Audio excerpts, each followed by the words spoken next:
طبعا يا اخوان يعطيكم العافية جميعا. زي ما انتم شايفين اليوم 22/1 وحاب اني احكي معكم بكلام كثير مهم جدا. بسم الله ما شاء الله. طبعا اول شيء نبدأ بالجو. الجو رهيب، الجو حلو الايام هاي، خصوصا الواحد اللي بده يمشي كثير حلو الجو، انه الواحد يمشي في الطبيعة. طبعا انا بباريس هلا. باريس اجواءها بصراحة اليوم 3 درجة حرارة، 3-4، وزي ما انتم شايفين امبارح كان مش مثل جو باريس. المهم يا اخوان الحمد لله رب العالمين، حرب غزة خلصت زي ما انتم عارفين، نحمد الله ونشكره. وانا عارف دخلت عليكم دخل هيك فجائية. اول شيء طمنوني عليكم، يسعد صباحكم جميعا بتوقيتنا المحلي، وبتمنى ان الجميع يكون بخير وعلى خير.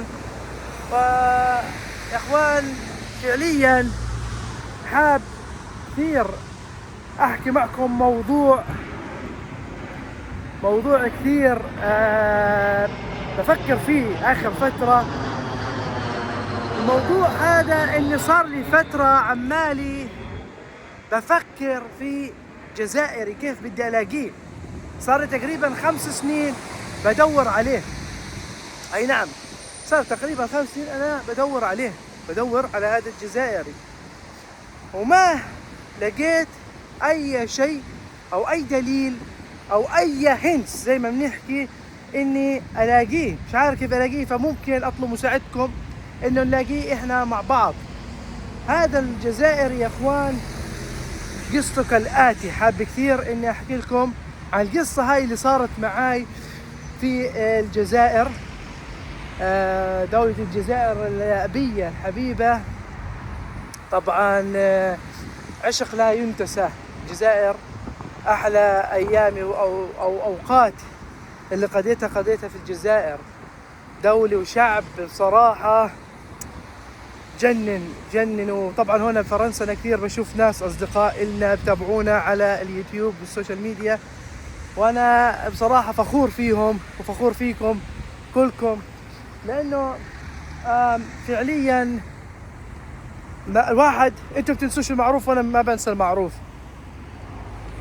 الفيديو اللي شوفوا كيف اول شيء الجو زي ما انتم شايفين، اجواء حلوه، الواحد بيقدر يمشي على كيفه. طبعا انا عمالي بحكي وبديش اعمل ايديت، ما بدي اعمل مونتاج لهذا الفيديو، بس بدي انزله على طول. المهم عمالي اخر فتره بفكر في الموضوع اللي حكيت لكم عنه، عم بدور على هذا الجزائري. الله يجزيكم الخير عني وعنكم. طبعا الفيديو اللي نزلناه على القناه هذيك مش عارف لسه ادخلها، بحاول اعمل الباسورد لاني بفرنسا وبدهم الكود، والكود مش معاي للاسف، فبدي انزل لكم هذا الفيديو على هاي القناه. انا عاملين قناه ثانيه تبعتنا اوكي، وهلا بدي انزل هذا الفيديو على هاي القناه عشان اضل متواصل معكم. هاي نعم. المهم يا اخوان، فعليا اخر فترة، دقيقة واحدة خلينا نشوف. ما شاء الله على الجو. هنا طبعا محطة باصات، اوكي، محطة الباصات الناس تستنى، وهي في كلها فنادق هنا، اوكي. المهم خلينا نركز مع بعض في الجاي. يا اخوان هذا الجزائر انا كنت طالع على الصحراء، اكيد ناس اصحابنا اللي تابعوني على قناتنا زاكي بروس شافوا الفيديوهات تبعت الصحراء، اوكي، شافوا فيديوهات الصحراء. يا اخوان مش هنا النقطة واحنا رايحين هناك السيارة تعطلت معنا، او بالاحرى مناش نحكي تعطلت، خلص البنزين فيها والله. ما قدرنا نوصل لاي محطة قريبة، فوقفنا تقريبا يا اخوان 15 دقيقة او 20 دقيقة على ما اذكر.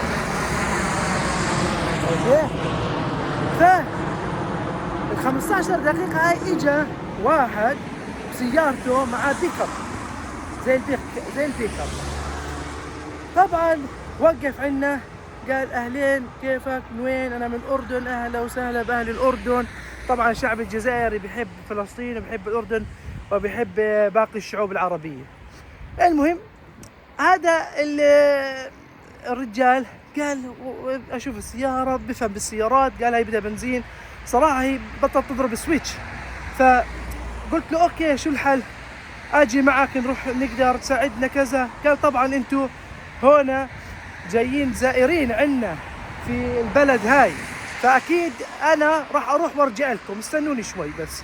قلنا ماشي. طبعا غاب تقريبا نص ساعة، قلت بشكله ما راح يرجع، ما بعرف يعني طول. مش بس هيك، واحنا واقفين والله ما في الا كل سيارة توقف كل سيارة توقف، واحنا نحكي اصبروا، يعني ضل عندنا حوالي 3 سيارات.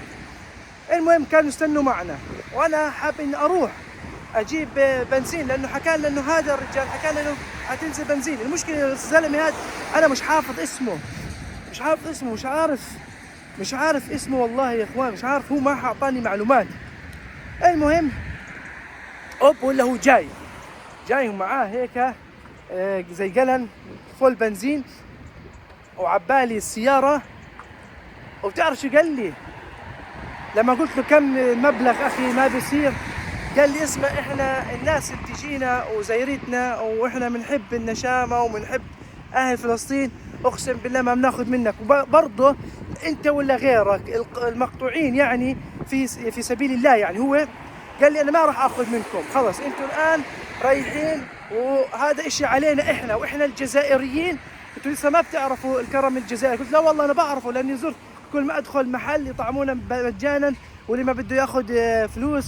يعني انا مجرب هذا اشي، بس انها توصل تروح انت تضيع من وقتك نص ساعة وترجع لنا ومعك قلل بنزين وما تاخذ فلوس كمان، هيك كثير. اما حلف يمين انه ما راح ياخذ لنا فلوس نهائيا. حاولت اخذ رقمه، او هذا الوقت حتى نسيت اني اخذ رقمه، حاولت اني اتذكر قلت راح اخذ رقمه، ولكن للاسف هو مشي وراح يتسهل. وبعد كل الحديث اللي حكانا معاه حكالي كلام يعني غير في حياتي كلها.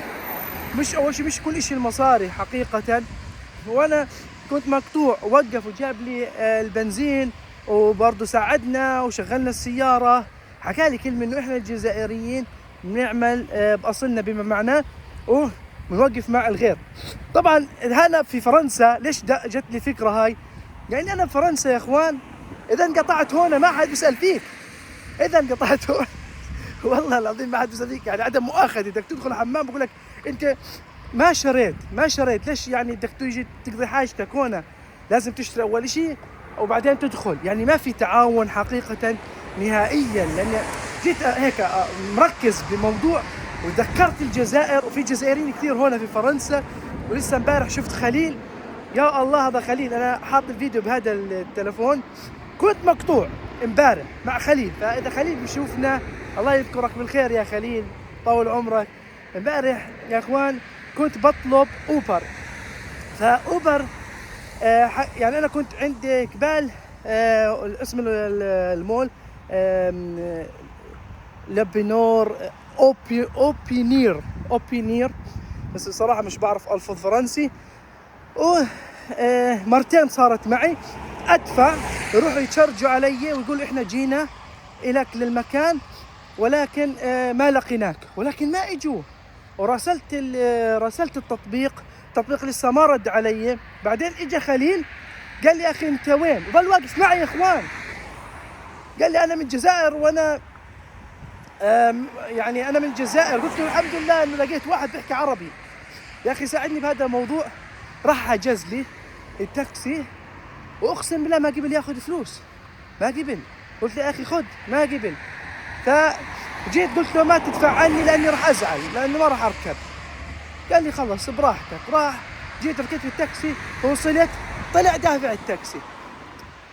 فالله يذكرك في الخير يا خليل، بس لازم اشوف خليل الايام الجاي عشان ارد له الجميل. فيعني الجزائريين وين ما تلاقيهم، العبرة القصة هاي اللي بحكي لكم اياها، الجزائريين وين ما راح تلاقوهم سواء ببلادهم ولا بلاد البرة حتلاقيهم دائما سباقين للخير. وهاي والله عن تجربة، انا الشغلات هاي اللي بمر فيها عن تجربة، يعني انا جربتها، مش حد حكى لي اياها، انا جربتها. فلما تجرب الاشي يعني عن جد تنبهر، قل يا اخي سبحان الله، والله الدنيا لسه فيها خير، والله الدنيا لسه فيها خير. شايفين كيف ما شاء الله تبارك الرحمن على هاي الأجواء. بتمشى صراحة كل يوم هنا. قريب راح أسافر. طبعا اليوم 22/1. طبعا حتى الجزائر امبارح بقرا انه انقذوا او اخذوا سائح اسباني من مالي ورجعوه على الجزائر، هيك شيء. المهم انا متبع كل شيء. سبحان الله على هالدنيا. شايفين تلاقي القارمات زي هيك في الشوارع. المهم شكرا كثير لكل واحد بيفعل خير، لازم كلنا نفعل الخير والله يا اخوان. شكرا كثير كثير. واحنا بنعمل باصلنا، احنا العرب فينا اشي كثير جميل، انه عندنا الكرم والله موجود بجيناتنا، تخيلوا. بس الاوروبيين طبيعهم غريب جدا، طبيعهم عن جد غريب جدا. واحنا دائما بننظر للشغلات الايجابيه مع بعض. اتمنى انكم تشتركوا في القناه وتعملوا لايك. هاي القناه جديده برضه حصير انزل عليها، مش مشكله لحد ارجع الاردن، لانه هذاك الفيديو نزلت لكم اياه وانا بعمان، فالقناه بقول لي بدون فيريفيكيشن كود، وانا فعليا مش معي، مش عندي يعني السم كارد، بتركه في الاردن. المهم بشوفكم ان شاء الله بالحلقه الجاي بشغلات كثير في على الطريق. فحبيت بس ادردش معكم وانا بتمشى، بعمل رياضه بصراحه عشان ننزل الكوليسترول وننزل الضغط وننزل السكري معنا كل. لا اله الا الله، الحمد لله على كل شيء. الله يشفينا جميعا ويشفي احبابنا يا اخوان. نشوفكم باذن الله. وداعا. ما شاء الله ما شاء الله الاجواء. صلاه على النبي، اللهم صل عليك يا رسول الله. صلوا على النبي يا اخوان، اكسبوا صلاه النبي احسن من كل شيء في الدنيا.